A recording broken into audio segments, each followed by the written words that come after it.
Yay. Football is back. Can't even begin to explain the excitement that I feel that this season is currently underway. Yeah, I always forget the amount of stress I go through during the football season. And then the football season starts, and I'm like, oh, yeah, I forgot about this. Stress followed by heartbreak. Disappointment. That's basically the Titans. And we are currently, preseason aside, on an 8-game losing streak, and that's an issue. That's what really bad teams do. Good teams do not lose 8 games in a row. Granted, I know 7 from last year, so some people be thinking, why are you bringing that up? That's losing culture. That's what I'm saying. This is a losing culture the Titans are in the middle of having right now. We got to find a way to snap it before this season gets away from us. Which, in the Mike Vrabel era, we've always had a winning culture. Always have. Started off 9-7. Then he went 9-7. Then he went 11-5. Then he went 12-5. Started off 7-3, losing, just 7-game losing streak, and then picked it right back up with another loss. So, a loss that we should not have. Let's put it this way. We should not have 5 scoring opportunities where we settle for field goals on every single one of them, which A++++++ to Nick Folk for going 5 for 5. Yeah. Great job. Great job. Yeah, this wouldn't have been a game if we didn't get him. Yeah. Randy Bullock would not have hit all 5. Neither would Shudak. Neither would Wolf. Yes. But that's the number 1 problem.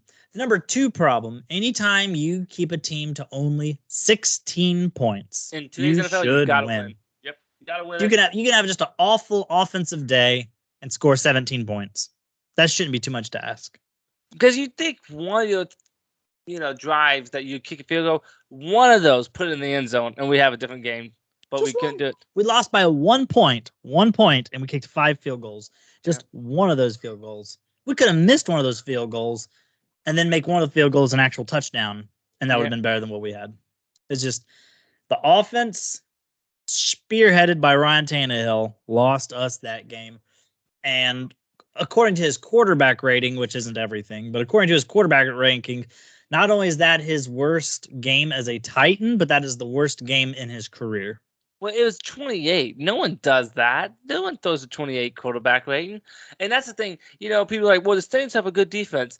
Okay, fine. Tannehill has a 71 quarterback rating. That's what you expect. Not a 28. 28 is unacceptable in any way imaginable. Yeah. Because even the Bengal game, because that's the worst game I could think of Ryan Tannehill in the playoffs, he at least threw a touchdown. It was a sweet pass. That was a very nice pass to A.J. Brown. This game, he's 0 touchdown, 3 picks, and he could have had 5 picks. He had two out routes where people got their hands on it. Yes. And there's even some of them where I remember there was like an out route to somebody, and the defensive player just dived and barely didn't touch it. Yes. It was unacceptable, and it makes me a little nervous because he is getting older. He's still a little young, you think, to do this, but you never know when he's going to hit a wall. Everyone hits walls differently. What if he's just old now? What if he's just old and he's noodle arm? He don't have the strength anymore. What if he's just not going to ever be anywhere close to what we hope he can be? The problem is he too young? Andy Dalton and Joe Flacco both hit it about 32, 33. Matt Ryan hit it last year at 36, which is only 1 year older than Tannehill. Either way. Is it possible that he's just done? Just like that. Yeah, because I was listening to somebody talking about the game, and one thing they said was that they was kind of scared of that. They're like, Tannehill looked very noodle arm. Whenever he had to put the ball downfield, he always underthrew it. He couldn't get it though. Every pass was underthrown, and that's scary because if we got an offense that can't push the ball downfield, man, once again we're gonna have every defense going in with 10 people in the box basically because we can't do nothing deep. And it makes you think if Tannehill, and this is a big if, but if he's declining like this, when do you say this is not a guy? Let's put someone like Will Levis or Malik in because I hate saying it, but I feel like if we start off 1-7, which if Tannehill plays like he plays, I don't know where that 1 win's going to come from.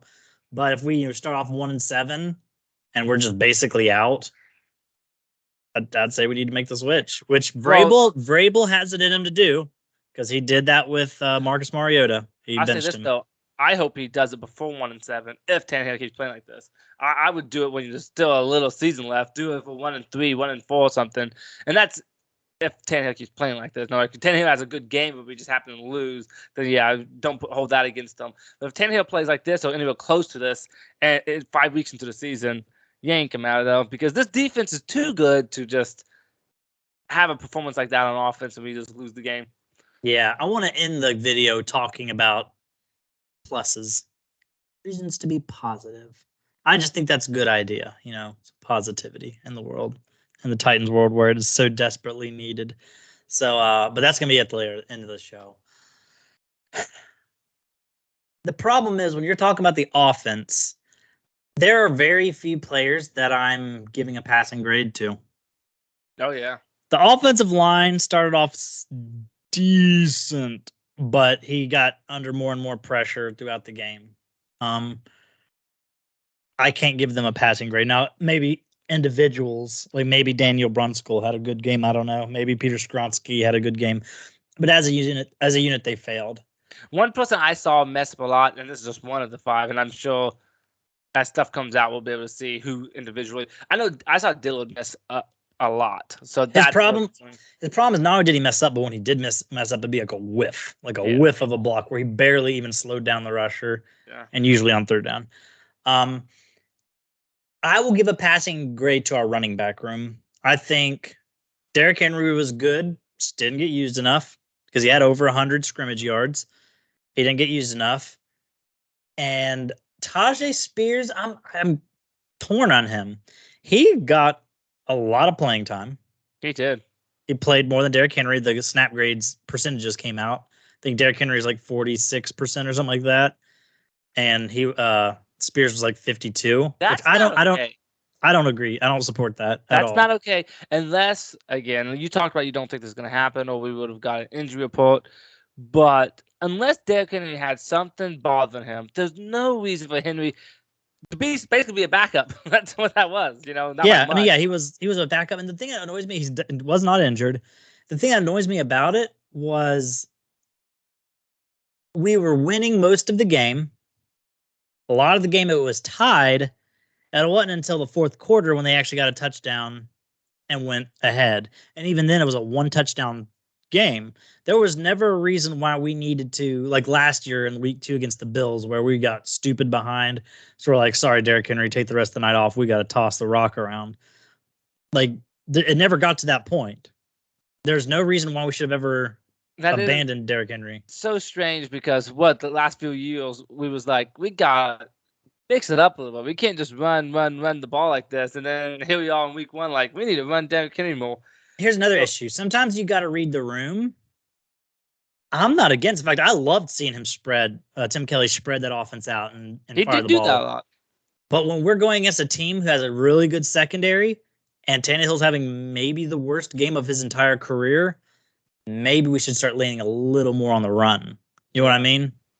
Yeah, I think that either Tannehill was not seeing the field well, or our receivers was just not getting open because he had sometimes the defense would just go straight to Tannehill and the offensive line whiffed and whatever. But there was sometimes that he had on the ball forever and he was not throwing. I'm like, either Tannehill is not trusting himself or these receivers are not getting open because he had sometimes he just stood there forever.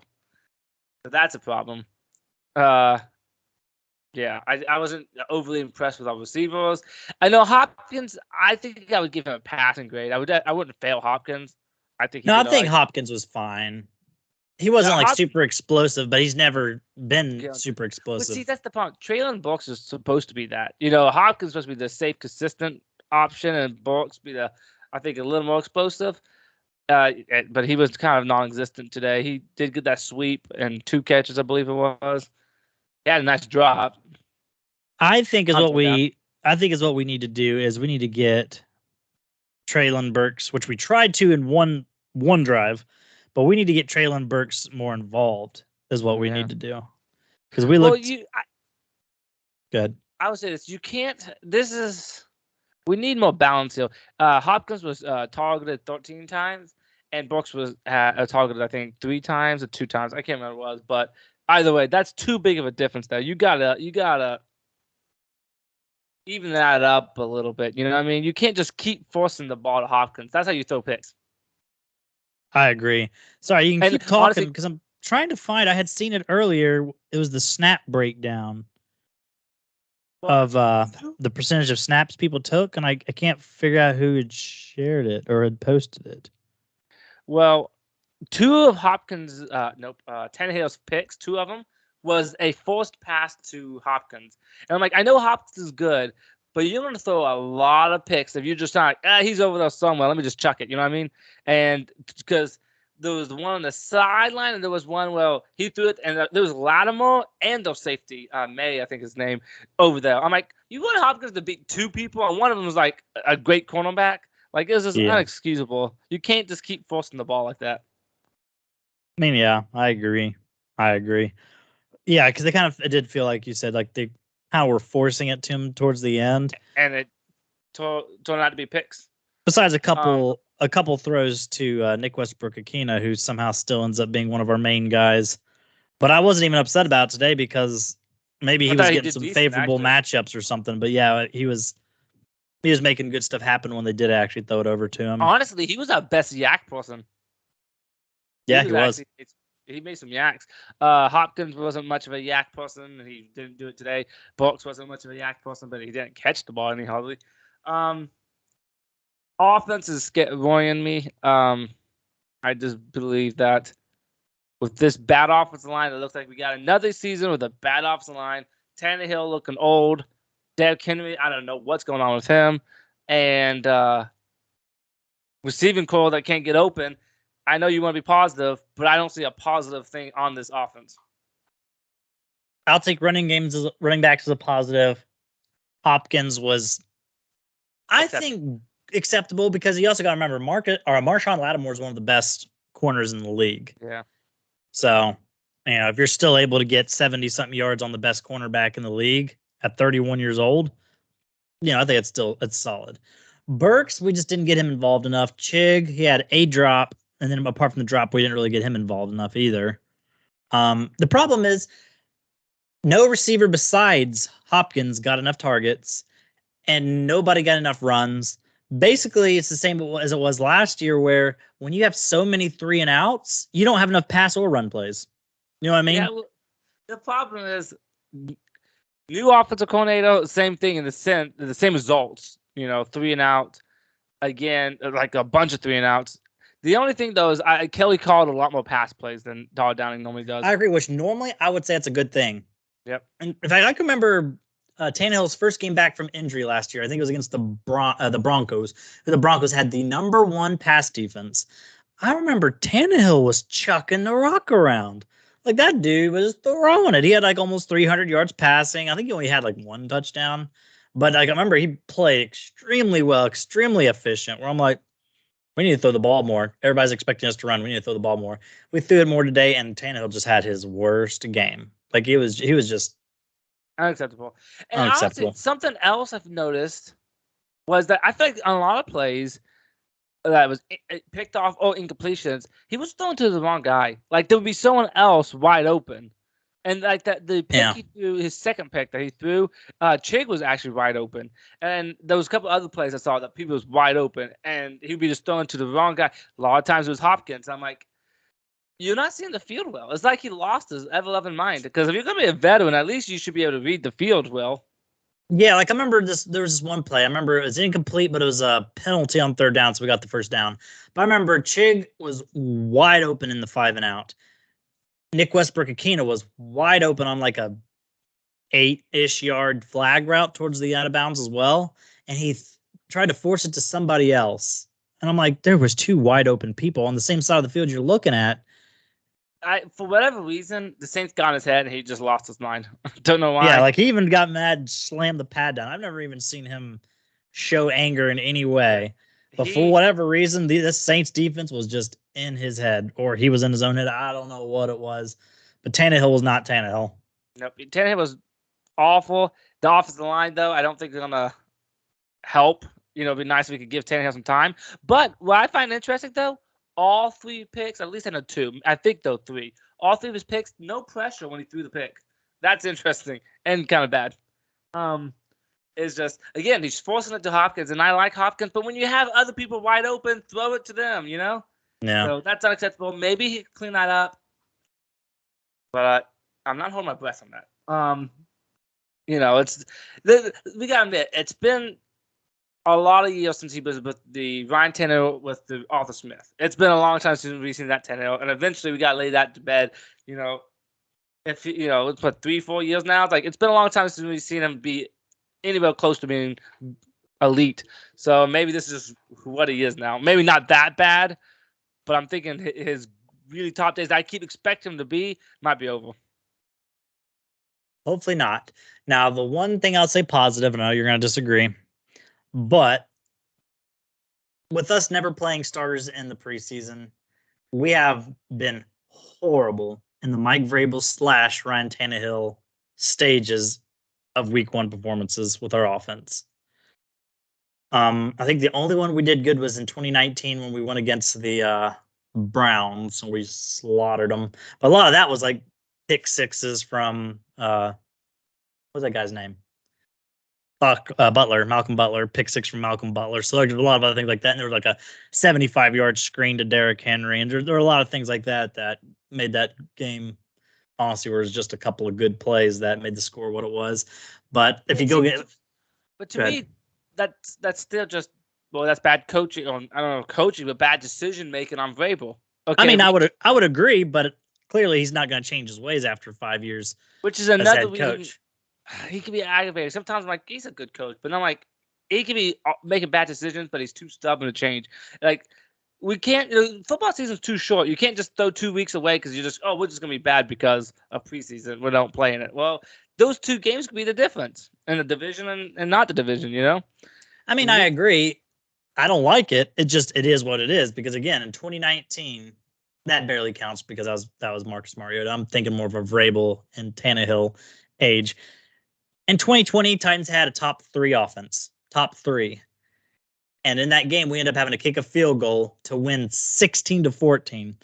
And that was Steven Gostkowski's worst game of his NFL career. So if he would have just missed that last kick, we would have gotten beat 13-14 and probably way overreacting that day, which I'm hoping is what we're doing now. Is what I'm trying to say is until that last game-winning kick, we had only scored 13 points. We could move the ball, couldn't finish drives. Basically the exact same thing we just did this week. The only difference is we got a chance to kick a game winner at the end, and we hit it and won 16-14. Today, we were 15-16 and didn't get that chance to kick that last game winner. So what I'm saying is that year we had a top 3 offense, so there's hope. There's hope, but I don't have a whole lot of confidence at the moment. We got to change a lot real fast, that's for sure. So I guess we could talk. You want to talk defensively because that was our best thing. That's about the only positive I can think of. Is there was that a little bit that I just said how we start. We start off bad every single year because again we technically scored more than we did against the Cardinals. And that was back when we had AJ Brown, we had Derrick Henry, Julio Jones before he blew his hamstrings out again, and we dropped 13 points, and that's all we dropped on him the whole game. The defense, I like our defense. I liked our defense, but there's still some things that's concerning to me. Not skill-wise, but we got Fulton hurt, Hooker with a concussion, at least he went into the concussion protocol. That's not good because Hooker might have been one of the best defense players in the sense that he made 2 turnovers. Fulton is on number 1, one of our top cornerbacks. He's out. I hate to say it. I'm not even worried about Fulton. In my opinion, he's just gonna be there a couple games, gone a couple games, come in a game or 2, and just sadly that's just what Fulton's gonna be. It's literally what he's been every year of his contract. This is his 4th season. Yeah. So why should we expect anything else? Let him just be in a couple games, out until the end of the season. Let him walk, call it a day. Because in my opinion, a lot of people act like he's just a dog elite cornerback. I don't think he is. I think he's an average starting cornerback. I think he's a little bit better than average, but I think regardless, he never gets interceptions. He never knocks balls down hardly. In my opinion, he's one of the most overrated Titans we've ever had. I think he's a starting caliber cornerback, but some reason people just want to paint him up to be just elite. What's annoying, I did hear that everyone was talking about he had a good offseason. Well, what does it matter if you in your first half you tear your not tear, but hurt your hamstring? But here's the thing: I don't want to get too negative when we're talking about the defense because our defense is good. But I just wanted to mention that sadly we're getting some injuries popping up already. But our run stop was phenomenal. When they run went the stop ball, was it was good. a give up down basically. Except we couldn't stop them when we needed to. That was the only concerning thing. Yeah, but it's hard for them to keep the defense to keep us in that game all game long, and then expect them to also put us right back in it like that, and I feel like we would allow few too many big passing plays for my liking, but at the end of the day, we didn't allow. We would buckle down and stop them right before they could get a field goal or a touchdown. So that was the good thing. And not just that, but I really feel like a lot of them were only like 6 or 7 yard passes, but like Chris Olave would be like super quick and he'd just run for another like 10 or so before we actually finally tackled him. I think Key, on Key is that his name? Mm-hmm. He impressed me. He did really well. I like Danico Autry. I've always liked Autry, but I think if I had to point fingers at who kind of let me down a little bit defensively, even though one got a sack, but it's Jeffrey Simmons and Harold Landry. Jeffrey Simmons got a sack, so that helps. But he didn't pop. I thought Talt popped out on my screen way more than Jeffrey Simmons did, to be honest. Yeah. And then Harold Landry, actually, I didn't see him do anything. Like, at least Simmons got a sack. And I think I remember one time getting behind the field pretty fast to make the running back have to change his direction. But I don't know if I've seen Harold Landry do anything. And maybe he did. I don't pay attention every single play. I'm watching someone else maybe. But I don't remember him doing anything.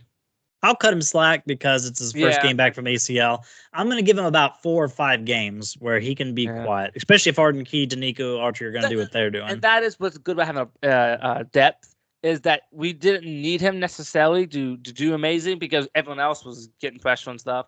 But, I thought our pass rush was all right. It started off a little slow, but it ended up being okay to me. I liked our secondary fine. It's just the one touchdown they did have, he was wide open, I'll say. But we allowed one touchdown. And today's NFL, that's fine. I might be wrong, but I feel like almost all of their big plays, a lot of their big plays came from running backs. Yeah. Like I'm pretty sure that was a running back on the sideline that they got on that last drive. I think it might have been a running back that got the touchdown catch. Like some reason when the running backs kept doing wheel routes out of the backfield and we just decided to ignore them. All right, I was looking up some stats and I found them. Christian Fulton's second year was decent. He had 14 passes defensed. 14. Trying to find his interceptions. He had two interceptions. But like last year, he had 1 interception, 5 passes defensed. Yeah, but that's still, you never know when they're just not talking to the receiver much because he's playing well, he's shutting people down. There's always that possibility. Because when I watch him on tape, not tape, but when I watch the game, very rarely do I ever say, "Oh, that was Fulton's fault." I don't say that. And when I don't say that, that's because he's never on the field. I mean, games he plays, but he loves giving up deep balls too. He loves giving up big plays. So yeah, I'm washing my hands clean of Christian Fulton. If he's there, great, that's good. But if he's not, that's expected. Well, here's another thing. I guess I didn't know we had this difference, but I think he's better than you do. But I'll say he's definitely better than Avery. He's definitely better than Foley. He's definitely better than whoever else we got out there. So I would rather him be out there. I think Alshire, is that his name? Alshire. I thought he played well, except for that stupid try to punch Carl in the face with his forearm. Don't know what that was. But other than that, I thought he played pretty well. Yeah, Alshire was good. Jack Gibbons blew up a run play, I remember, where he was in the backfield so stupid fast. To me, personally, I don't know if anyone on defense was just bad. You know what I mean? Even Jeffrey Simmons, who I kind of put a blame on him. And the only reason I do that because he's so good. You know what I mean? Because he had a sack. So a lot of people are like, that's fine. But, he's so highly paid that you would like to see him do a little bit better. But he's all right. Harold Landry has excuses. He's coming off an injury. So honestly, there's no one really defensively, I think you just say, unacceptable, in my opinion. No. Like there's people like honestly our two highest paid defensive players, Kevin Yeah. Byard and Jeffrey Simmons, who are just quiet, but it's Yeah. not like they're whiffing tackles, giving up big gains or whatever. Yeah. So defense, I would honestly give them a B plus, because if you Yeah. think about Michael Thomas, Chris Olave, Derek Carr, like this isn't a bad offense. No, it's And I not. think their offensive line's supposed to be good too. So this isn't a bad offense, and we allowed 16 points. Yeah, I would say I think defense, I'm sorry, was acceptable, and I think I would do B plus. And the only reason it's not A, because I want to give him A, is we needed to make a stop. We didn't make a stop, and that's clutch. And you want to be I would clutch. agree. I would agree. I would agree. Yes. And then our offense, it sounds critical, but I have to go D minus. The only reason I didn't go F is because we've had games, especially in the Marcus Mariota era, where we didn't break single digits. Yeah, Or didn't break double digits. I mean, where we just scored 9 points. I remember one time we beat the Browns 6-9. You remember that? Yeah. I thought that's what this game was going to be. But I'll say this: I've seen worse. Let me put it that way. It was awful, but I've seen worse. Something about that game was just frustrating with the amount of turnovers and false starts we was doing. I mean, I know we're on the road, but that's unacceptable. And I would say this: that was a game that Mike Vrabel hates: penalties and turnovers. Yeah, I'm sure he's gonna be a peach in practice this week. So. I hope so. Light a fire on these people. Now, I mean, defensively, he was fine. Offensively, unacceptable. Okay, so here's another question. We graded the offense and defense. What do you think about Kelly? B minus. B minus. I like that we threw the rock around. I didn't like the fact that we decided to throw the rock around on Tannehill's worst game of his career. I wish we had. I like the trickery, the misdirection, because people like Traylon Burks love to just run behind the quarterback and ends up doing nothing. But if nothing else, it slides people over so you can see if it's man or if it's zone. Because that's something that we just haven't done. It's not that complicated, but we've not done much of that. No, Todd Downing, it was literally snap the ball, hand it to Henry, let him run up the middle. Yeah. Which I just bashed that. But then the one knock I'll give on Tim Kelly, as we've already discussed this, he didn't use Henry enough. 47% of our snaps was a one-score game the whole game. There's no reason why he should have only had 47. I don't know why you would do that. Especially if he's counting 16 million against our cap this year. Run him. Use him. Even as a decoy. If nothing else, use him as a decoy. I don't know what to make of that. And that was my only thing where I didn't like. Because like you said, there was a lot of stuff that he was doing. I'm like, that looks like a normal 24th century offense that we're doing, and I don't see Titans do that much. I like the 5 receivers out there, and Tannehill has an empty set. The only problem is Tannehill sucked, and our receivers sucked at getting open. I'm looking at these receivers, I'm like, okay, with 5 of you guys out there, can no one get open? Like, that was unacceptable. But anyway, but there's a lot of stuff I like at Kelly, and I said this during the game, and you looked at me like I'm weird, so maybe you disagreed, but this was, like, I feel like last year, or a lot of times when we had Todd Downing, like, Todd Downing sucks.